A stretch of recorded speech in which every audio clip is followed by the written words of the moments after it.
fancy intro music. Yeah! Woohoo! Welcome back to the channel, Star Trek Fleet Command fans, with a preview for upcoming content here in November 2025. We've got Solo Outposts, which is basically like combining armadas, away teams, and waves all in one, which is a feature that may interest you. We'll talk about that in full detail here, give you all the bits that we have, answer all the questions that you might have, because let's be honest, there's going to be a lot of questions about such a large new mechanic. There's a new building involved, and don't be surprised if in the future there could even be a new ship that's specially for these outposts. Well, let's go ahead and jump into all the goodies, and we'll start with actually the news post itself. So Commanders, a new challenge for us 51 and above. Yes, this is a G5 and above mechanic. So if you're G3, G4, like my account on server 710, don't worry about it. And let's just be honest, you're not going to miss anything big. It'll be there when you get there. Like the video if you agree with that statement. Ignore FOMO, have fun. But this is all part of the new Deep Space Nine Retribution arc, which we will have between November and December. And a lot of cool things will be happening. So Solo Outposts are not hostiles and not armadas. Officers or abilities that only work against hostiles or armadas will not apply. Outposts appear in specially marked systems. So what is that telling us in the very beginning? Think of the same way that we take on those con hostiles, those champions, those Q trials? No. But the gold hostiles, yes. In fact, I made a video about that a couple months ago, and I can link that at the end of this video. So stay tuned to the very end so that you can have that cool stuff as well. But back into our focuses. Let's get refocused. How it works. So they have this graphic here. What I'm going to do is I want to blow up this graphic much bigger so you can see it together and we can read through it. It goes through the loop, and the loop is, it's a standard loop, multiple parts. So right here, as you can see on your screen, outposts are powerful new targets, and they take directives to launch, just like an armada would. Once an outpost is defeated, all ships that participated will be docked at the outpost. Each outpost has a unique set of buffs, which can be upgraded while you hold the outpost. So there's a period of 6 hours where you'll hold this outpost, and in that period, there are a bunch of buffs. Now, for anybody asks, there's 180 of these around the galaxy, so quite a bit. Down here, you'll see while holding an outpost, retaliation attackers will occasionally spawn, about every 5 minutes, by the way, and you'll have to defend them. These attacks to get additional rewards. The longer you survive, the better the rewards. Then you get to this piece right here, which I'll even move the microphone down for you to be able to see it. When the outpost falls or you survive all incoming attacks, the outpost will expire. And any of the docked ships are released. The outpost buffs that were upgraded are reset to level 0, but all rewards gained stay with you. Now, why is that part important? Because as you can imagine with a feature like this, there is a refinery. Guess? Shocking, right? Before we get into the refinery, let's talk about some of these buffs. So if you have one of these outposts, this is a Cardassian outpost, this is an example. You can see that you can upgrade it as you're progressing, where you'll get various bonuses like ship cargo bonuses, hostile loot bonuses to be used in space, as well as retaliation apex shred, which again, each of these outposts will have a unique ability with the exception of the early independent ones, which are kind of like a tutorial system. So keep that in mind. One other thing, again, we talk about refinery. There's a refinery, and it is a fully fledged out refinery. You're going to find all kinds of pieces and upgrades, and you can see down there we've got building upgrades to help speed up some of these old loops with those retaliation combos. So there can be some value here for a lot of the players who are maybe hesitant to get excited. Now, I get that, but there are definitely some goodies in the refinery. With a lot of the refineries this year been focusing on speeding up older loops. No different here. Let's get back into it. So how do we do this? To build the center, you got to be Ops 51. Through the schematics gift, there'll be a gift chest to let you start building the building. At level 40, you'll be able to start using 3 ships in your outpost attacks versus only 1 ship. So for the first 39 levels, you only use 1 ship. So pick your biggest and your strongest. My personal plan is going to try to run these at night because, as I already said, they will take a long time.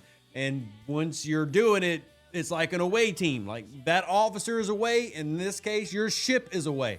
So you prepare. You're probably even going to want to go as far as I'm going to go, which is dedicate a dock to having the appropriate officer and below deck crewing. Again, think about those con champions. Think about those gold hostile bosses, those styles. So we'll have a dedicated video about that later.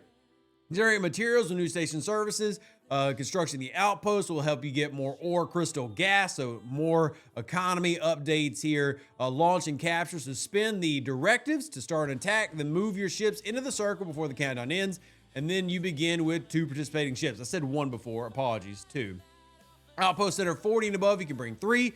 Defeat the outpost to claim it. Now, as you claim it, you will then have to defend it for a time period after. So you beat it first like you would an armada, and then you'll have like a wave defense system that spawns against you that you then have to keep those ships there, defend against it, but the longer you last, the more rewards you earn. Players do not need to engage each hostile individually. The battles will occur automatically when the countdown hits 0 for each wave. Now, there are a lot of waves. We'll cover that right here, where there's 72 total across 6 hours. First 42 are wave 1. Final 30 are wave 2, which are tougher enemies with better rewards. Attackers target based on the combat triangle. For example, a battleship will focus your explorer first if one is present. If you remember, this is exactly how base defense works as well. If you attack with a battleship, it focuses on the explorers first. While holding, your defending ships cannot be targeted by other players and cannot activate their own abilities. So you cannot be interrupted while you're going after an outpost. Let's talk about some of the buffs that this is going to provide for you. While you hold an outpost, you can temporarily upgrade that outpost path. Now, what does that mean? It strengthens the defending ships. Other paths will buff your entire fleet. And as long as you have this outpost, you'll get some of these bonuses, which may kind of be a negative to Rev's idea of, just doing it over the night. Again, this is something that you're going to have to plan for and decide for yourself. And number 1, find them. Now, the outposts will tell you where they are here in a second, but they are diverted around different spots. All right, so you have the independent outposts, which are basically tutorials that show you the rules, give you basic updates to weapons damage, retaliation attackers, whole health, etc. But these are the easy mode ones for our early G5 players. Then we have Cardassian Outpost. That's going to be outside Federation space, which boosts the outpost apex barrier at the start of combat, upgrades, improve apex shred, etc., etc. So pay attention to that. So you're going to have apex barrier on the Cardassian ones. The node outpost, that's going to be outside the Klingon space for G5, G6 players. Damages the hull of a targeted ship at the start of each round. That is an immediate damage reduction. Think of it kind of like how Tau works. So to defeat these can be a little bit tougher, but the upgrades will give you things like PvP bonuses, station combat with better critical damage, apex barrier, ISO defense, ISO damage, etc. while you hold it. And then last but not least, the Borg ones, which give isolytic burst, which increases the outpost isolytic damage at the start of combat. These are in your Romulan space. Now, G7 players, all the G7 ones are located next to the Veil. All different types are all right there. Here are your reward stats systems. Outpost medals, so you earn that. That way you can get Nog, the new epic officer. Hijacked refits, those refits y'all been asking about. Galactic acclaims, and specialized upgrading building currencies, and the rare title Outpost Adept. But the building currency is a big one for me. Retaliation Plunder is going to let you, if you defeat the Wave 2s, you're going to be able to exchange it for USS Vengeance blueprints, assuming you're the appropriate level to build that. Epic Officer, the Hierarch, as well as Premium Mirror Dust. That's the big one that Rev's looking for. This is something I'm very excited about. And then title Outpost Master.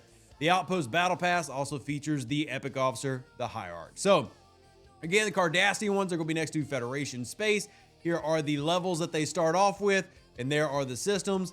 Klingon, Romulan, quick tips. Bring officers' abilities work in any encounter. Hostile only and Armada only abilities will not trigger here. Plan for a session that can last up to 6 hours. If you aim to clear all 72 waves, use the combat triangle to your advantage and upgrade the control center for better bonuses such as damage versus the outpost, more whole health, and being able to use 3 ships versus 2, meaning you could bring all of the triangle, right? Interceptors, battleships, and explorers. Goes right back to Rev talking about camping and spending time. Imagine being a level 60 with all 3 of those epics. That'd be real good for these outposts. All right, keep the outposts held to maintain your temporary buffs for both defense and your wider fleet. So there you have it. I'm going to withhold thoughts and opinions. We'll see how it goes. Let's get some basic questions answered, though. The Overlords were good enough to provide this. Do outpost kills count towards your daily hostile limit? No, so don't worry about going towards your 2,500 limit. That's going to be fine. Can I be attacked by another player? No. Once you're doing a solo outpost, you are fine. Can any other player interfere with my stuff? Stinging, GS31, etc. No, nothing can interfere with you while you're doing your solo. Can I park my ships overnight, or do I need to manually control them? If you start it and your plan is to do the full 6 hours, you leave it there. Don't have to fool with it. Don't have to touch it. If anything, this is an argument for Scopely to hear that more docks are needed in this game, because if you want to have 3 ships dedicated for 6 hours, that doesn't leave you a lot of room to do something else. So just keep that in mind. Another reason why I'm thinking about this is an overnight mechanic. But can I replace the ships in the outpost mid-run? No, you cannot. And if you pull a ship out of it, which you can do, you cannot put it back in. So if you put 2 ships in, you pull one out, you leave 1 ship there, that's possible, but you can't bring another one back in until the end of the run. There are 180 outposts per server, and the starting an outpost will not cause you to drop your shield. So once an outpost is over, if you do manage to make it the entire 6 hours and you weren't destroyed, your ship will just be floating around in space. Hopefully this answers a lot of the questions that you possibly have. If you're interested in this as a piece of content, let me know down in the comment section down below. As always, greatly appreciate y'all supporting me and my family. Live long and plunder. Stay safe for those space cowboys. Deuces, that's me. Catch you on the next Star Trek Fleet Command video, and we are out. An even better outro than the intro. For the Empire and glory to your house.